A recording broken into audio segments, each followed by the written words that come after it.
Hello everyone, this is early June. I'm a recent undergraduate student who majored in health and well-being sciences, along with an emphasis on physician assistant curriculum and specializing in orthopedics. I have earned straight A's through high school and college and have had privileges working within prestigious facilities such as Johns Hopkins University. Today, I want to share note-taking and study methods that I use consistently to become a successful student, along with some examples. This won't be a full in-depth video since there's so much I could cover. I do want to preface that effective note-taking and studying are highly personal and often developed through trial and error. It's important to find a style that works best for you, and the techniques that I'll discuss are ones that I personally created over time by experimenting with different methods and adapting them to each course or professor. While popular strategies like flashcards and Anki didn't work for me personally, exploring alternatives made a significant difference in my academic performance. What works for others might not always work for you, but understanding your own learning preferences will serve you well in the long run. With that being said, here are some tips and strategies that you can consider incorporating into your own note-taking and study routine. When it comes to note-taking, I prefer using my iPad over paper or a notebook. I find it much more efficient to download the lecture slides into an app like GoodNotes. There are multiple other similar note-taking apps you can use depending on your needs and preferences. You can just do a quick search to find them, which you can see here. In GoodNotes, I have organized my past notes within these folders. I'll do a quick demonstration on how you can transfer lecture slides from Canvas straight into GoodNotes. When creating a folder, you're going to hit the option New, then select Folder, which you will then name the folder. Afterwards, open up Canvas and download the lecture that you want to transfer into GoodNotes. I'll be using one of my anatomy lectures as an example. In the upper right corner should be an option to share, which will then provide you the option Open in GoodNotes. Click that. Once it's been downloaded into the app, you can name the lecture and place it into the folder of choice. After that, you're able to take your notes. There are many tools that you can utilize with GoodNotes. I usually just use the pen, highlighter, and tape options. If you're someone who likes to make your notes more aesthetic, there's also pencil, shape, stickers, sticky notes, text, and picture options. There's also a timer, laser pointer, and ruler if needed. Another option that I utilized a lot were study sets. Here's an example of a study set I made for microbiology. Each slide that I made were learning objectives that were given from each lecture, so I'd like to test myself to see if I could understand the topic. You could do this by selecting the option Smart Learn or Practice. For the most part, each options are very similar. Both provide the cards and allows you to shuffle or have the text spoken from the card. What do CD4 cells do? Why is AIDS such a severe disease? Smart Learn is a bit more advanced since it uses advanced spaced repetition and allows you to choose if you knew the topic well enough or need to practice it again before moving on. There's also an option on the top right corner to use a scratched piece of paper. I like this option because I'm a visual learner, so I like to write and draw while I study.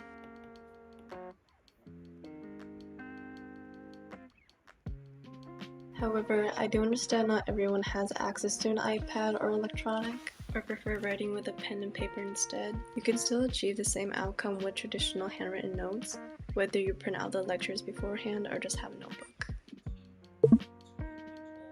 So it might sound counterintuitive to not take notes during live lectures, but the reasoning behind why I don't personally take notes during this time is because I'm too often focused on keeping up with the note-taking instead, which makes it harder to fully absorb the material in the present time. By the end, I realize I haven't really processed anything and end up having to relearn the content later anyways. Additionally, I don't see the point in rewriting the notes already provided on the lecture slides since it's less time efficient. I would advise to just listen during the live lecture, since this makes you more present and you're able to grasp on the material better. I want to reiterate that this advice is for live lectures. If it's a recorded one, then I'll usually end up taking notes simultaneously since I'm able to pause and go at my own pace. One trick I find helpful is to record the lecture using a voice memo app. That way, when I get back, I could take my time writing down additional notes. This helps me with time efficiency. You can personally organize the material that suits you, allows me to fully absorb material further, and it also gives you an extra resource to refer back to when you're taking notes or when you're studying.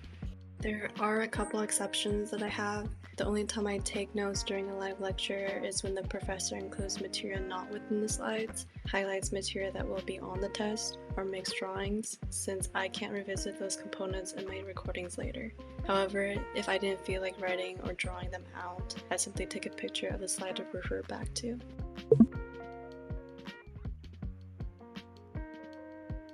So after I get back from the lecture, this is where I'll add any additional notes from the live lecture recording onto my slides. Here are some examples of annotations that I made from my anatomy lectures and organic chemistry. I'll go more in depth later on how I take notes for specific courses. I know what you might be thinking.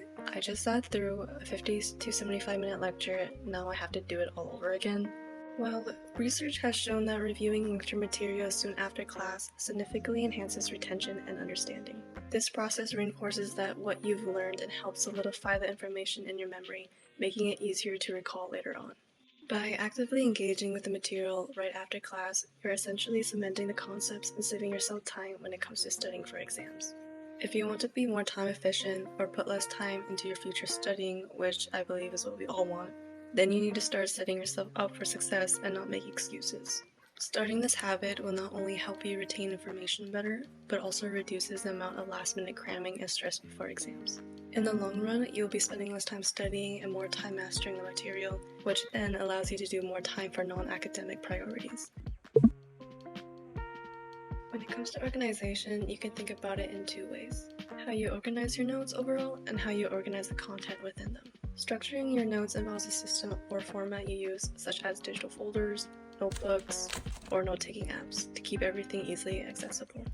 Organizing the content within your notes is about how you break down and categorize information, using techniques like headings, bullet points, highlighting, and drawing connections between ideas to make the material clear and easy to understand.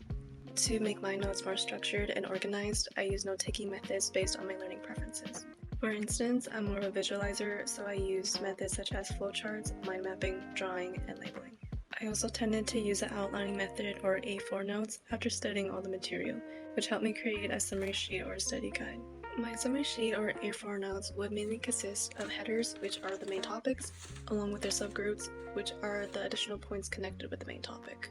You can see here that the first main topic is intro and cellular aspiration, and underneath are the subgroups that go along with that topic. Notice that I don't go into detail with those subgroups. The reason why I don't do that is because I want to actively recall and quiz myself that additional information that I've been studying. After all, this is my study guide, so I'm going to study it. Try to omit material that you suspect won't be on the test.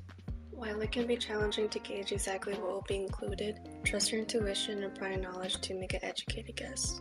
Pay attention to key concepts that the professor emphasizes during the lecture or highlights in the slides, as these are often indicators of important material or material that won't be on the test.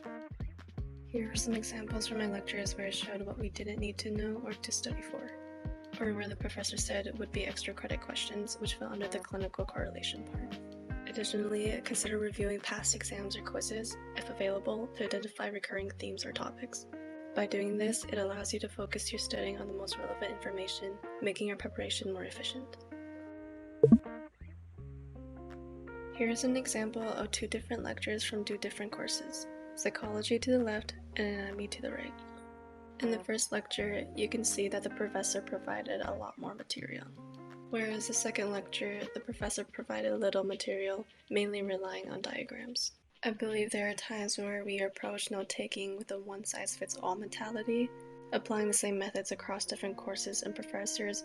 While having a general framework for taking notes can be beneficial, it's important to recognize that each subject and instructor may require a tailored approach. When you find yourself struggling with comprehension or retention, it may be a sign that your note-taking strategy isn't aligned with the specific demands of the course or the teaching style of the professor. Adapting your techniques to fit the context can enhance your understanding and make the learning process more effective. My number one tip is to focus on learning, not just memorizing. If you're studying just to memorize concepts, then that's not learning. Yes, memorization can provide foundation to the material, but in the long run, it won't help you when it comes to applying or deepening your understanding. And being able to apply the information is more effective than just memorizing. This is why methods like flashcards or Anki didn't work for me in the long run personally, since they rely too heavily on memorization.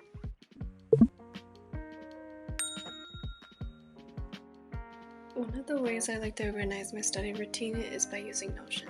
I'll show you my setup on Notion. Just know I'm not someone who's fancy or aesthetic when it comes to this. There's probably more in-depth videos online you can watch if you like your Notion to look a certain way. Here's my dashboard, which consists of assignments, exams, calendar, professors' contacts, and my courses. You can have it where if you select it, it will take you to that particular page. Here's where I place all my assignments throughout the semester with the course, due date, and checklist for completion.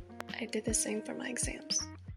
I then had all my assignments, exams, classes, and meetings set in a calendar form, so I would be able to make monthly and daily schedules. I incorporated a section where all my professor contact information and office hours were, for easier access if I needed to reach out to them or set up an appointment. On my dashboard, I also added in weekly checklists with assignments and quizzes that need to be completed or started, readings, and what to study for. I have also used Google Calendar to organize my school year. I wanted to give an example on how I specifically schedule my study time monthly and daily. Let's say I had an exam on the 29th of October, and I finished the previous exam the 1st of October. This gives me about 4 weeks to prep and study. The first week, I like to give myself time to regroup from the last exam. This is the time where I start prepping my study routine leading up to the day of the next exam, and to begin the initial notes for it. Following 2 weeks is where I begin to study the material. I start turning my notes from lectures into study guides, A4 notes, and summary sheets. The last week, or the week of the exam, I then start utilizing practice questions, quizzes, and exams. However, I do want to say that it's good to do this throughout your study time, not just the week of the exams. Now I want to give an example of a study routine that I would do on a single day. So in the mornings, I would like to wake up fairly early, around 6 to 7 in the morning, which I would dedicate the first hour to myself. After the first hour is up, I then dedicate the rest of the morning to schoolwork and studying. With this specific plan, it would be around 3 hours of studying, which would end at 10 a.m., but I know at times I would go around 5 to 6 hours, so between noon and 1 p.m.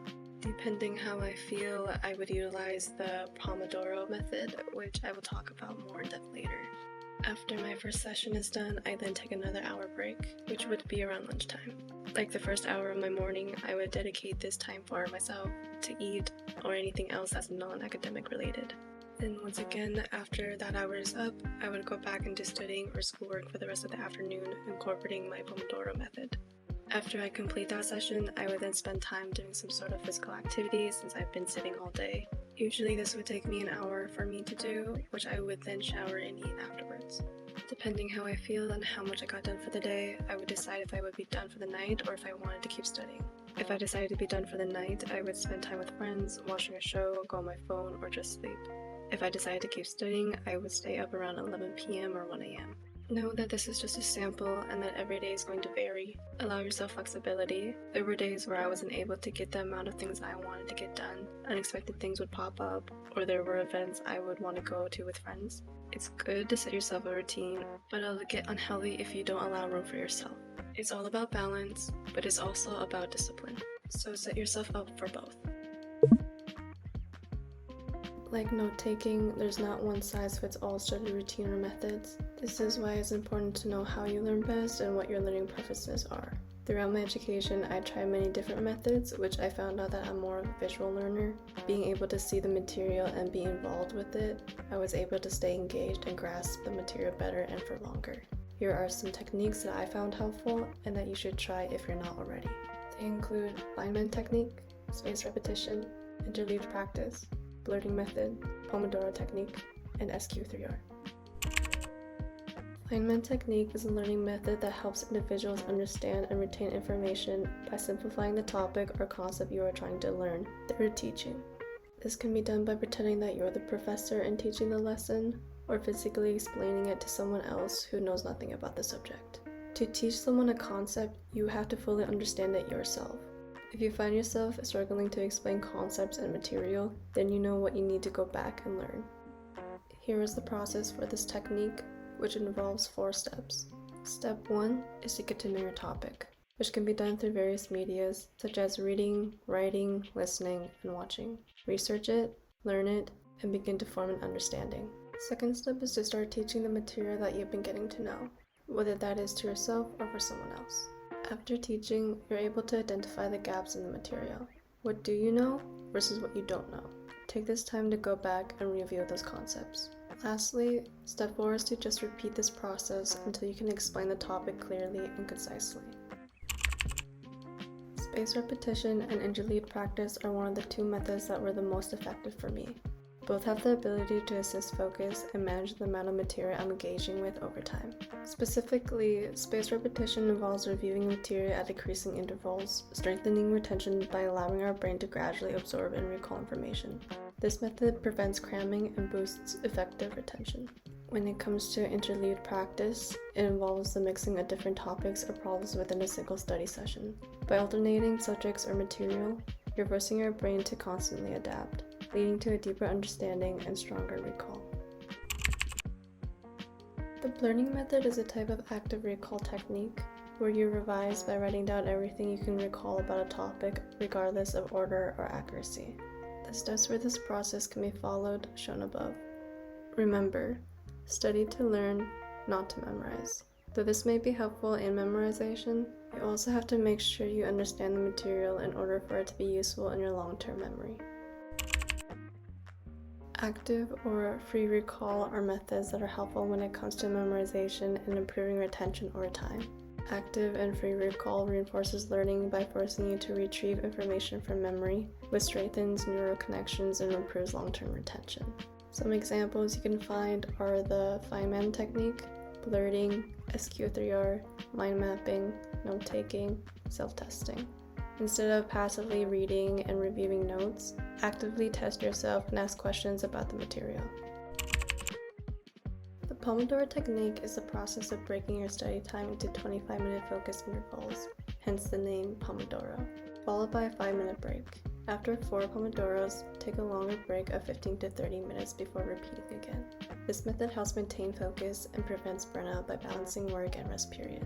It's particularly effective for managing time and enhancing productivity. SQ3R stands for Survey, Question, Read, Recite, and Review. This is a method for reading comprehension, helping to identify important facts and retain information. Specifically, survey.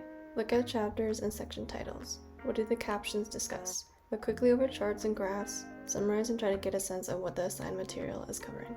For question, turn chapter and section titles into questions. Read the questions at the end of the chapter and/or section. Did your instructor cover this information in lecture or lab? What do you already know about the subject matter? Sometimes it is helpful to write these questions out so that you can refer to them during your readings. Next, read. Read to answer the questions you wrote out. Pay attention to captions and section summaries. Bold, underline, and italicized words and phrases are noteworthy. Stop and reread if not clear. Slow down if you need to. Remember quality versus quantity. For recite, ask your questions out loud. Answer those questions you can without looking to the text. If need be, revisit the text to answer those questions you found difficult. Recite key terms and concepts. How would you put the information in your own words? Lastly, review. When finishing reading, go back to the chapter and your notes or questions one final time. Review is ongoing, so take a little time each day to go over your notes and readings for each class. I think at times of frustration or the temptation on rushing through our studies, we often convince ourselves to move on from a subject because we believe we know it well enough.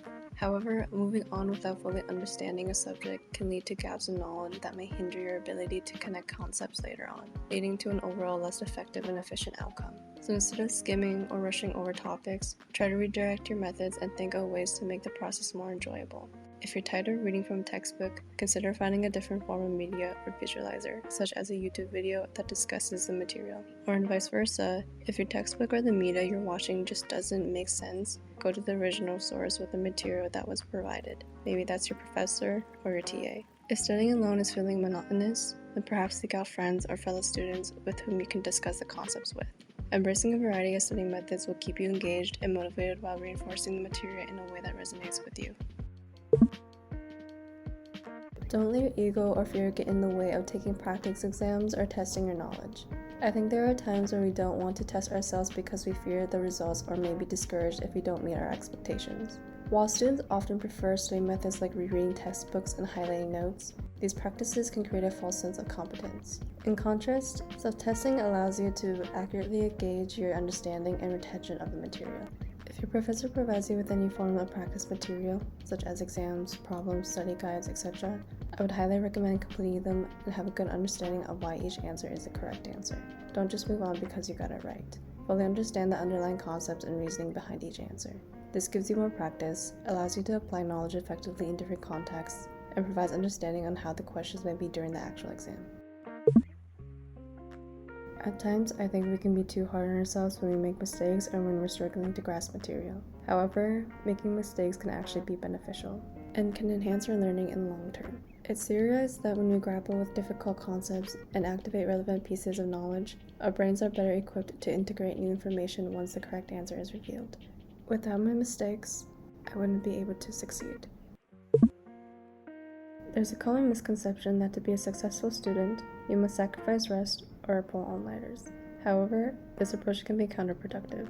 Disrupting your sleep schedule and neglecting mental and physical rest can have serious repercussions on both your well-being and academic performance. Sleep is vital for memory consolidation and cognitive function, enabling your brain to process and retain information effectively. When you're well rested, you're more alert, focused, and capable of absorbing new material. Instead of cramming late into the night, prioritize sleep and establish a balanced study routine that includes regular breaks and downtime. The Pomodoro method would be useful in this situation. We often forget that taking care of ourselves is just as important as hitting the books. Remember, neglecting your health can directly impact your academic performance. Therefore, it's essential not to sacrifice one for the other. Doing so ultimately undermines both. A healthy mind and body are the foundations for effective learning and success. For studying chemistry, I would recommend approaching it systematically, intentionally, and interactively. Chemistry is a problem-heavy and involves many concepts that need to be grasped. Thus, a solid foundation is required as each concept often builds upon previous knowledge. Employing strategies like spaced repetition, active recall, and consistent practice are helpful tools in navigating chemistry successfully. Highlight key terms, make annotations, create fact sheets, solve practice problems, and take mock exams will set you up for success.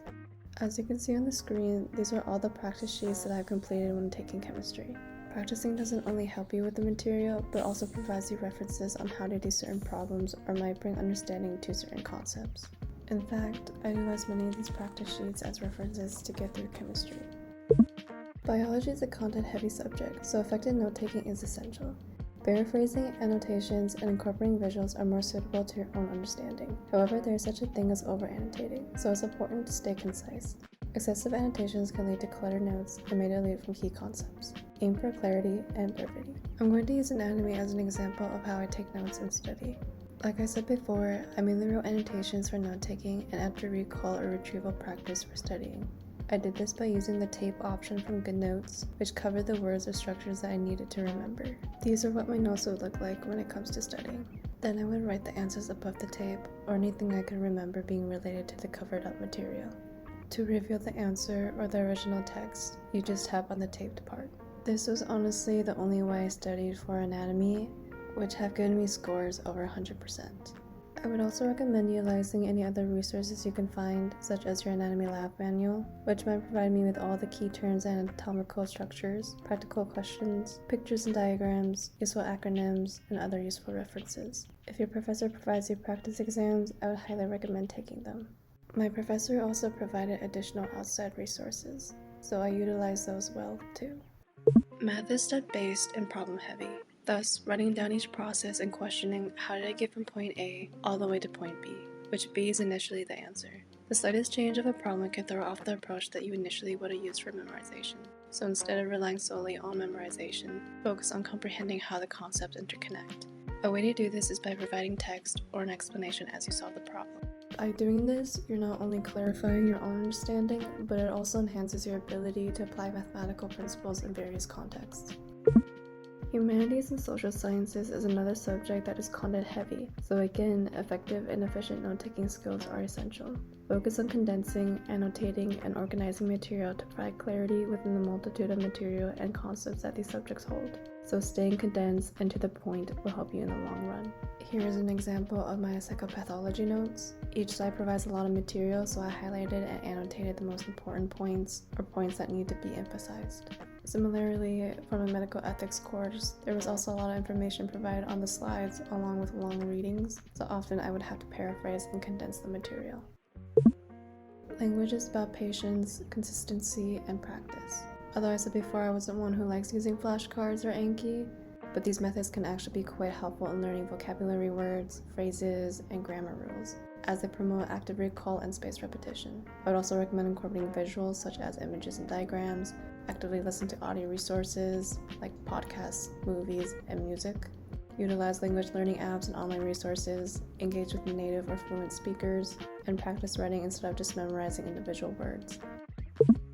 Business encompasses diverse material, combining elements from mathematics, humanities, and the sciences.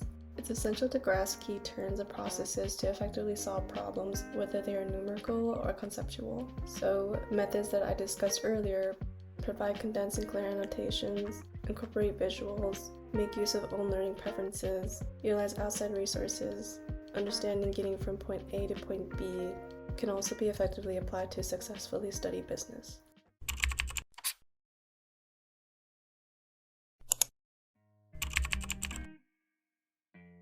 I wanted to quickly go over other tips that will also support you as a student, which include: don't be afraid to ask questions or ask for help. It's not embarrassing to show signs of struggle or be vulnerable with others. Being able to actually acknowledge that makes you stronger to individuals who can't see past their own challenges. So embrace the support around you. Ultimately, seeking help is a step towards success, not a sign of weakness.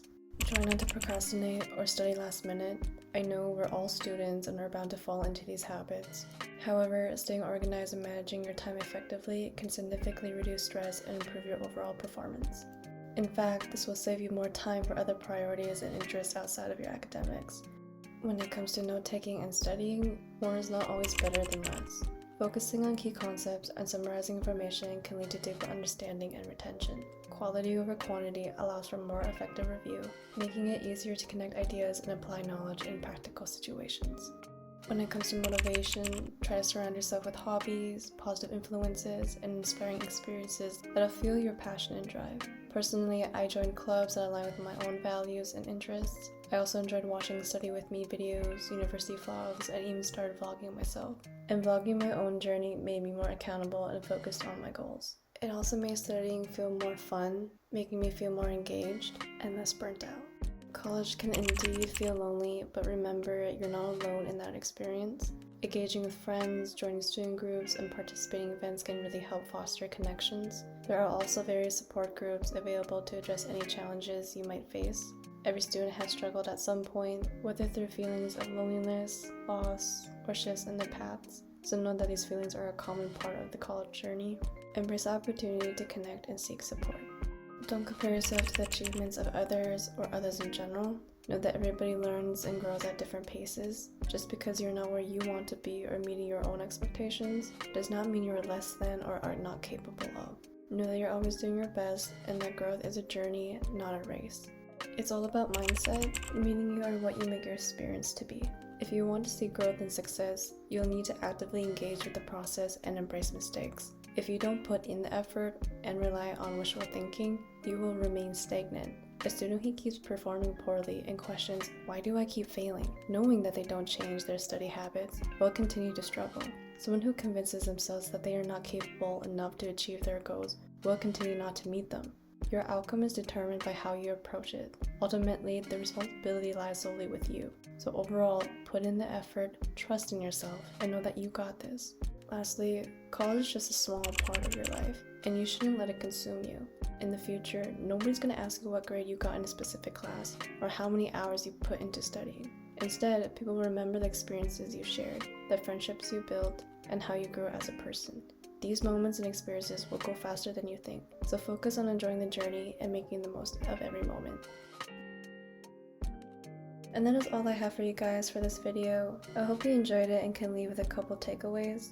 I wish you all the best in your academic journeys, and I wish you all good health. Keep fighting and know that you got this.